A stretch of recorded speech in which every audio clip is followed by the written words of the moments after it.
Welcome to my YouTube channel. আসসালামু আলাইকুম, আমি রাব্বি খান। আপনারা দেখছেন রাব্বিটেক। রাব্বিটেকে জানাই আপনাকে স্বাগতম। তো আজকের এই ভিডিওতে আমি আপনাদের দেখিয়ে দেবো কীভাবে আপনার স্যামসাং মোবাইলটিতে অ্যাপলক ইউজ করবেন।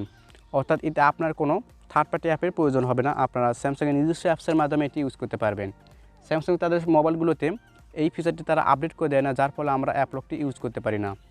আজকে এই ভিডিওতে পুরো প্রসেস জানিয়ে দেবো কীভাবে আপনারা অ্যাপলকটি আপনাদের মোবাইলে আপডেট করে নেবেন। এই জন্য আপনারা অবশ্যই ভিডিওটি শেষ পর্যন্ত দেখবেন এবং আমার চ্যানেলে নতুন হয়ে থাকলে আমার চ্যানেলটিকে অবশ্যই সাবস্ক্রাইব করবেন এবং পাশের বেল আইকনটি ক্লিক করে দেবেন পরবর্তী নোটিফিকেশন সবার আগে পাওয়ার জন্য। এজন্য প্রথমে আপনাদের যে কাজটি করতে হবে, আপনারা গ্যালাক্সি স্টোরটি ওপেন করে নেবেন। গ্যালাক্সি স্টোরে যাওয়ার পর আপনাদের একটি অ্যাপ সার্চ করতে হবে। এজন্য আপনারা উপরে সার্চ বাটনে ক্লিক করবেন। সার্চ বাটনে ক্লিক করার পর এখানে আপনারা লিখবেন সিকিউর লিখে আপনারা সার্চ করবেন। সিকিউর লিখে সার্চ করার পর প্রথমে আপনাদের মাঝে এই অ্যাপটি ওপেন হয়ে যাবে। সিকিউর নামে অ্যাপ, এটা কিন্তু স্যামসাংয়ের নিজস্ব অ্যাপ। আপনারা এই অ্যাপটি ওপেন করে নেবেন। 4 MB অ্যাপটি আপনারা ডাউনলোড করে নেবেন। এছাড়া অ্যাপ লিঙ্কটি আমার ডিসক্রিপশন বক্সে দেওয়া থাকবে, ওখান থেকে আপনারা ক্লিক করে ডাউনলোড করে নেবেন। এছাড়া অ্যাপটি গুগল প্লে স্টোরে পাওয়া যায়, ওখান থেকে আপনারা ডাউনলোড করতে পারেন। আমি এখন এটি ইনস্টল করে নিচ্ছি। আপনারা নিচে দেখতে পাচ্ছেন ইনস্টল নাও, জাস্ট এখানে ক্লিক করে আপনারা ইনস্টল করে নেবেন। ইনস্টল করার পর কীভাবে এটি কাস্টমাইজ করতে হয় এবং সেটিং করে হয় তা আপনাদের বিস্তারিত জানাবো। এই জন্য আপনারা অবশ্যই ভিডিওটি শেষ পর্যন্ত দেখবেন। অ্যাপসটি ইনস্টল করা আমার সম্পূর্ণ হয়েছে। এখন আমি এটি ওপেন করে নিচ্ছি। ওপেন করার জন্য আমি অ্যাপটিতে ক্লিক করলাম। ক্লিক করার পর আপনাদের মাঝে এইরকম ইন্টারফেস শো করবে। এখান থেকে আপনার দুটি কাজ করতে পারবেন। একটি হলো আপনার ফোনের অ্যাপসগুলো আপনারা লক করতে পারবেন এবং দ্বিতীয়টি হলো আপনার ফোনের অ্যাপসগুলো আপনারা মাস্ক করতে পারবেন। এজন্য আপনারা ওপর এখানে দেখতে পাচ্ছেন অন বাটন, এখান থেকে জাস্ট আপনারা এখানে ক্লিক করে এটি অন করে দেবেন। অন করে দেওয়ার সাথে সাথে আপনাদের মাঝে এরকম ইন্টারফেস শো করবে। এখান থেকে আপনারা ওপরে অফ রয়েছে, আপনারা জাস্ট অন করে দেবেন। অন করে দেওয়ার সাথে সাথে আপনাদের মাঝে এরকম ইন্টারফেস শো করবে। এখান থেকে আপনারা যে কোনো একটি সিলেক্ট করে আপনারা সিকিউরিটি মেরে দেবেন। আমি এখান থেকে প্যাটার্ন মেরে দিচ্ছি।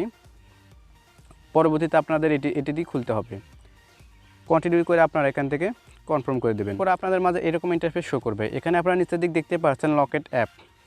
এখানে ক্লিক করার মাধ্যমে আপনারা আপনার ফোনের অ্যাপগুলোকে আপনি লক করতে পারবেন। উপরে দেখতে পাচ্ছেন অ্যাড বাটন, জাস্ট এখানে ক্লিক করবেন।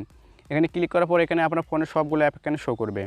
এখান থেকে আপনারা অ্যাপগুলো সিলেক্ট করে নেবেন। কোন কোন অ্যাপগুলো আপনারা লক করবেন সেগুলো আপনারা এখানে সিলেক্ট করে নেবেন। আমি এখান থেকে অল সিলেক্ট করে নিচ্ছি।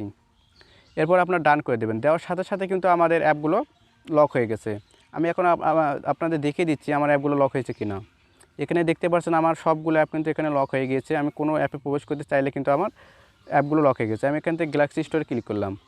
এখানে দেখতে পাচ্ছেন এখানে আমি প্যাটার্ন দিয়েছিলাম, সেই প্যাটার্নটি চাচ্ছি। এখানে সেই প্যাটার্নটি দেওয়ার সাথে সাথে কিন্তু আমাদের অ্যাপটি ওপেন হয়ে যাবে। এরপর দ্বিতীয়টি হলো মাস্ক করার মাধ্যমে আপনার ফোনের অ্যাপসগুলো হাইড হয়ে যাবে। এখানে দেখতে পাচ্ছেন মাস্ক সেট, এখানে অ্যাড বাটনে ক্লিক করে আপনারা এগুলো মাস্ক করে নেবেন। আমি মাস্ক করে দেখালাম না, আপনারা এগুলো মাস্ক করে নেবেন। আপনারা আনলক করার জন্য লকেট এখানে ক্লিক করবেন। এখানে উপরে দেখতে পাচ্ছেন আনলক নামে একটি অপশন রয়েছে, জাস্ট এখানে ক্লিক করবেন। এখানে ক্লিক করার পর আপনারা কোন কোন অ্যাপ আনলক করবেন তা সিলেক্ট করে আপনারা এখান থেকে আনলকে ক্লিক করবেন। আনলকে ক্লিক করার সাথে সাথে কিন্তু আমার অ্যাপগুলো আনলক হয়ে গেল। আপনারা এইভাবে আনলক করে নেবেন। এছাড়া অ্যাপলকটাকে ক্লিক করে আপনারা এখান থেকে এগুলো কাস্টমাইজ করতে পারবেন এবং আপনাদের পিন দিতে পারবেন এবং প্যাটার্ন চেঞ্জ করতে পারবেন। এখান থেকে আপনারা ফিঙ্গারপ্রিন্ট নামে যে অপশনটি রয়েছে এখানে ফিঙ্গারপ্রিন্ট দিতে পারেন এবং ফেস আনলকও দিতে পারেন। আমি ফিঙ্গারপ্রিন্ট ইউজ করে দেখেছি, ফিঙ্গারপ্রিন্টের মাধ্যমে অ্যাপগুলো খুব দ্রুত আনলক হয়ে যায়। আপনারা এগুলো ইউজ করতে পারবেন। আশা করি ভিডিওটি ভালো লেগেছে। ভিডিওটি ভালো লাগলে ভিডিওটি অবশ্যই একটি লাইক দেবেন এবং কমেন্ট করে জানিয়ে দেবেন। এভাবে আপনারা খুব সহজে অ্যাপলকটি ইউজ করতে পারবেন। ধন্যবাদ ভিডিওটি দেখার জন্য।